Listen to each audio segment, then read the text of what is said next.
Hello दोस्तों। Parameters वाले monitors हैं।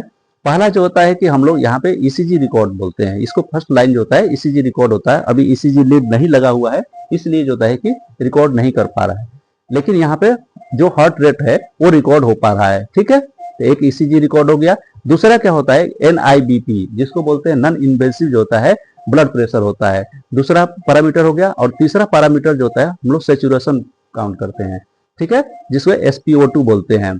ठीक, तीसरा जो होता है पैरामीटर क्या होता है, उससे रेस्पिरेटरी रेट होता है। और चौथा पैरामीटर जो होता है कि टेम्परेचर होता है। ये दोनों शो नहीं कर रहा है ये वाला, क्योंकि ये जो होता है कि पेशेंट से कनेक्ट नहीं है, इस वजह से ये दोनों शो नहीं कर रहा है, क्योंकि जरूरत इसका नहीं है। ठीक है, अब हम जानेंगे कि इस जो होता है मॉनिटर का इस्तेमाल कहाँ कहाँ पे होता है। सबसे पहले इस्तेमाल जो होता है इसका आईसीयू में होता है। और दूसरा इस्तेमाल जो होता है कि ओटी में होता है। और तीसरा इस्तेमाल जो होता है कि कोमा के पेशेंटों में होता है। और चौथा जो होता है पेशेंट इमरजेंसी सिचुएशन में होता है, इमरजेंसी पेशेंट में होता है। और या क्रिटिकल जो होता है पेशेंट में इसका इस्तेमाल किया जाता है। हम आपसे एक क्वेश्चन करना चाहते हैं कि 3 पैरामीटर्स वाले और 5 पैरामीटर्स वाले और 7 पैरामीटर्स वाले जो ये मॉनिटर्स है उनमें क्या डिफरेंसेज है, ये कमेंट में अपना राय दीजिए।